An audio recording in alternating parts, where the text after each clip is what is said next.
दोस्तों आज की वीडियो में हम बात करेंगे पौधों की डिलीवरी के बारे में। कैसे हमारे यहाँ से सेब के पौधे आपको डिलीवर किए जाते हैं। आप जो मेरे पीछे देख रहे हैं ये सेब के पौधे हैं जिनकी डिलीवरी स्टार्ट हो चुकी है। आप लोगों को पता है सेब का पौधा जो लगाने का सही समय है वो दिसंबर जनवरी है। फरवरी के 10 या 15 तारीख तक अगर मौसम जो है ठंडा रहता है तो उस समय में भी हम डिलीवरी कराते हैं। मैं आपको दिखाऊंगा कि कैसे हमारी पैकिंग होती है, किस प्रकार से हम पौधे को डिलीवर कराते हैं। हम आपको शुरू से लेकर आखिर तक सारी चीज़ें दिखाएंगे। पौधे को निकालना, उसको बांधना, उसकी रूट की सफाई करना और उसकी पैकिंग कैसे होती है और फिर उसको कोरियर के द्वारा कैसे आपको भेजा जाता है। ये मेरे पीछे आप जो देख रहे हैं ये सेब के पौधे हैं जिनको हमने डिलीवरी के लिए खोद कर नीचे रख लिया है। ये पूरे सेब के पौधे हैं। ये इधर आप देखेंगे, इधर कीवी के पौधे रखे हुए हैं। ये कीवी के प्लांट हैं और इसी के बराबर में ये वालनट के पौधे हैं, अखरोट के पौधे रखे हुए हैं।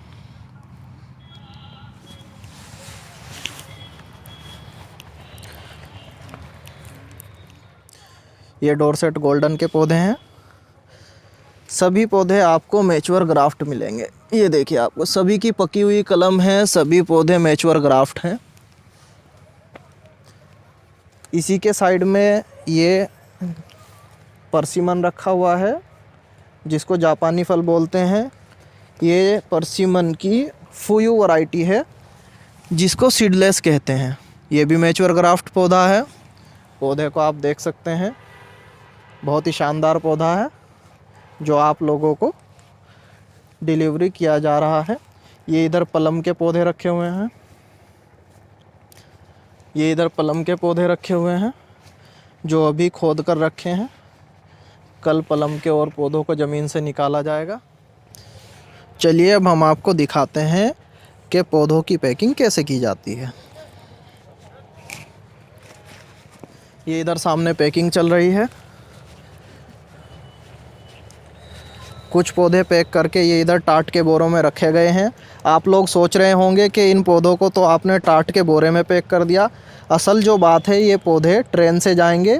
ये एक नर्सरी वाले भाई के पौधे हैं जो हमसे पौधे लेके आगे सेल करते हैं। और आपको पता होगा कि जो ट्रेन में पार्सल जाता है वो टाट के बोरे में ही जाता है। वो वाइट कलर की पैकिंग या किसी और पैकिंग को एक्सेप्ट नहीं करते हैं, इसलिए ट्रेन में भेजे जाएंगे तो इनको टाट के बोरे में ही पैक किया गया। दोस्तों जिन पौधों को हम कुरियर करते हैं सबसे पहले हम उनको ज़मीन से निकालकर उनकी रूट्स को, जड़ों को अच्छे से साफ़ करते हैं। उसके बाद सभी पौधों को फंगीसाइड से ट्रीट करते हैं। फंगीसाइड से ट्रीट करने के बाद हम सभी पौधों को नमी युक्त कोकोपीट लगाकर टाट के बोरे से उनकी जड़ों के ऊपर से कवर कर देते हैं। नमी युक्त कोकोपीट लगाने से हमें ये फ़ायदा होता है कि हमारे पौधों में लंबे समय तक नमी बरकरार रहती है और वो लंबे समय तक पैकिंग में रह सकते हैं। टाट का बोरा लगाने से हमारे पेड़ों की जो रूट्स होती हैं, जो जड़ें होती हैं, उनको क्षति नहीं पहुंचती है। टाट का बोरा उनके लिए सेफ्टी का काम करता है। उसके बाद हम पौधों को पॉलीथीन से कवर कर देते हैं। पॉलीथीन से पौधों को इसलिए कवर किया जाता है, पॉलीथीन लगाने से पौधों में हवा नहीं जाती और जो कोकोपीट हमने पौधों की जड़ों में लगाई है उसमें नमी बरकरार रहती है। पॉलीथीन से कवर करने के बाद दोस्तों हम पौधों को गत्ते के रोल से कवर करते हैं, क्योंकि जो पौधे कुरियर से भेजे जाते हैं उनकी सेफ्टी को ध्यान में रखते हुए हम पौधों को 2-3 लेयर में पैक करते हैं। जैसे आपने देखा, पहले हमने पौधों को पॉलीथीन से कवर किया, उसके बाद गत्ते का रोल लगाकर उसको अच्छे से टेप की सहायता से हमने कवर किया। फिर उसके बाद हम पौधों में बबल पेट लगाकर उसको अच्छे से कवर करते हैं।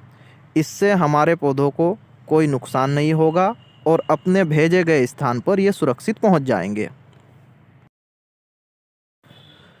जो किसान भाई सेब के पौधे लेना चाहते हैं वह स्क्रीन पर दिए गए नंबर पर कॉल करके पौधे मंगा सकते हैं।